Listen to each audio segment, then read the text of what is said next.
वर्तमान समय रे बहुत लोक रोगाग्रस्त होउछंती।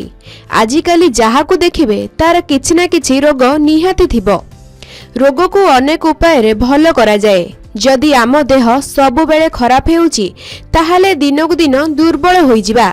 एही समय रे कोनोसी काम रे मन लागि न थाए किंबा को जागा को जीवा को फ्री मध्य लागि न थाए। एही सबु रोगरु आमे किपरि मुक्ति पाइबा आसंतु जानिबा। सामान्य एक पत्र द्वारा आम शरीर केतेक रोग भल होई थाए। सेही पत्रर नाम हेउची धनिया पत्र परि देखा जाउतबा जुआणी पत्र, जहा रोसई घर ठारू आरंभ करी विभिन्न कार्य रे मध्य व्यवहार करा जाई थाए। आपण माने जानिछंती कि जुआणी स्वास्थ्य पई केते लाभदायक। एही जुआणीर calcium, sodium, copper, magnesium, iron, zinc, potassium, folate एवं फाइटोन्यूट्रिएंट्स परी खनिज पदार्थ भरपूर मात्रा रे थाए। हेले आसंतु जानिबा एही पत्र केउ सब रोग को भल करि थाए। जुआणी पत्र ब्लड प्रेशर को नियंत्रण करिबारे साहाय्य करे। एहा सह अनेक प्रकार रोग को मध्य भल करि थाए, जहा स्वास्थ्य पई बहुत हितकर होई थाए।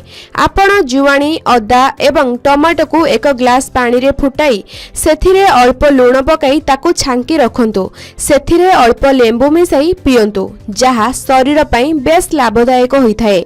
जुआणी रे थिबा फतालाइट्स ब्लड कोलेस्ट्रोल को कम करि थाए, जेउथिरे हार्ट समस्या मध्य दूर होई थाए। एहा सह जदि आपणकर पेट खराब हेउची तेबे आपण तुरंत जुआणी पानी पियंतु, जहा आपणको आराम देई थाए। एहा सह अनेक रोग को मध्य भल करि थाए। जुआणी रे एंटी इन्फ्लेमेटरी गुण रहिछि, जहा आंठू, गंठी इत्यादि को भल करि थाए।